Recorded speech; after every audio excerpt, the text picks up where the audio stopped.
तो हेलो दोस्तों, कैसे हैं आप लोग। चलिए आज के वीडियो में हम लोग बात करेंगे प्रमुख पुरस्कार और सम्मान के बारे में।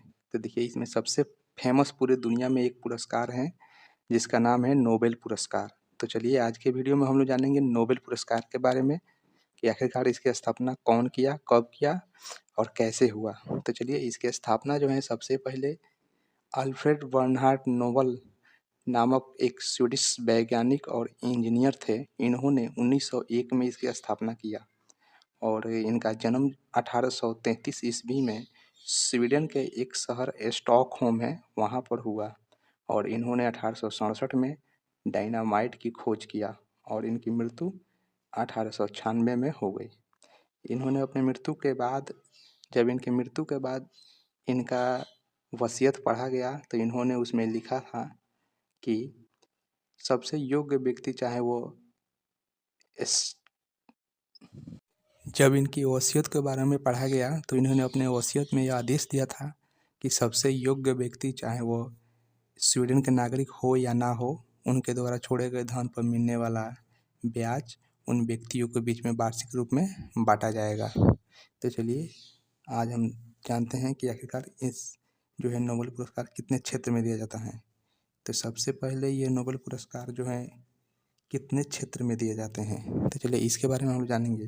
तो सबसे पहले यह नोबेल पुरस्कार जो है 6 प्रकार के क्षेत्रों में दिए जाते हैं, जिसमें पहला है भौतिकी, दूसरा है रासायनिक, तीसरा है जीव विज्ञान, चौथा है साहित्य, पांचवा है शांति और छठा है अर्थशास्त्र। और हाँ, इन्होंने यह भी इसमें जो है इकाइन दहाइन सैकड़ा हजार 10,000 लाख 10 लाख करोड़ यानी 5,89,60,000 अमेरिकी डॉलर की राशि प्रदान की जाती हैं। और इन्होंने इसमें यह कहा गया कि यह जो है प्रत्येक वर्ष अक्टूबर में नोबेल विजेताओं की घोषणा किया जाता है और यह जो है प्रत्येक वर्ष 10 दिसंबर को अल्फ्रेड नोबेल के पुण्यतिथि में को दिया जाता है। चलिए अब हम लोग देखेंगे कि मृत्यु के बाद नोबेल प्राइज़ प्राप्त करने वाले व्यक्ति। तो इस मृत्यु के बाद नोबेल प्राइज़ प्राप्त करने वाले 2 व्यक्ति थे, जिसमें पहला थे एरी हैक्सेल कार्ल फॉल्ट, जिन्हें 1931 ईस्वी में नोबेल प्राइज़ प्राप्त हुआ। दूसरा व्यक्ति थे डैग हैमरशोल्ड, जिन्हें 1961 में नोबेल प्राइज़ प्राप्त हुआ।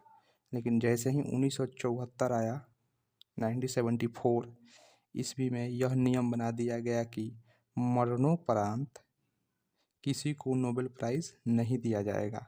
यानी 1974 के बाद किसी भी मरणोपरांत किसी भी व्यक्ति को नोबेल प्राइज़ देने का जो है सिस्टम था उसे बंद कर दिया गया। चलिए अब हम लोग जानेंगे कि भारतीय मूल के व्यक्ति नोबेल पुरस्कार विजेता यानी भारत के कितने लोगों को नोबेल पुरस्कार अभी तक मिला हुआ है, इसके बारे में हम लोग जानेंगे। जैसे कि सबसे पहले रविंद्रनाथ टैगोर को उनका एक उपन्यास है जिसका नाम है गीतांजलि, उसके लिए 1913 में इनको नोबेल प्राइज़ मिला था। दूसरा है सीवी रमन, इन्होंने रमन प्रभाव को खोज किया था, इसलिए इन्हें 1931 में नोबेल प्राइज़ मिला।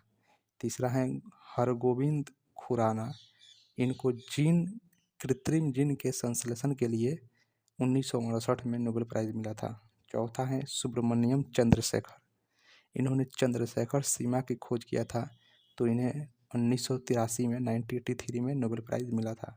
पांचवा है अमर्त्य सेन, इन्होंने कल्याणकारी अर्थशास्त्र के बारे में बताया था, इसलिए इन्हें अर्थशास्त्र के क्षेत्र में 1998 में नोबेल प्राइज़ मिला था।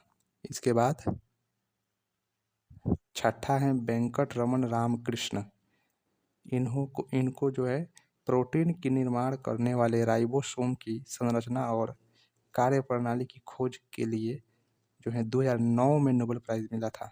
लेकिन हाँ, इनके साथ 2 और वैज्ञानिक थे, एक थे अमेरिका के वैज्ञानिक थॉमस ई एस्टेल्स और दूसरा थे इजराइल के वैज्ञानिक आदा ई यूनथ। यानी वेंकट रमन को 2 और वैज्ञानिक के साथ सामूहिक रूप से सामंजस्य से 2009 में मिला था 2 वैज्ञानिकों के साथ, जो एक हमारे भी देश के थे वेंकट रमन। तो चलिए ये तो हो गया हमारे भारतीय देश के। अब चलिए अगले वीडियो में फिर से हम एक नए महत्वपूर्ण टॉपिक पर वीडियो बनाएंगे। तब तक के लिए प्लीज़ सब्सक्राइब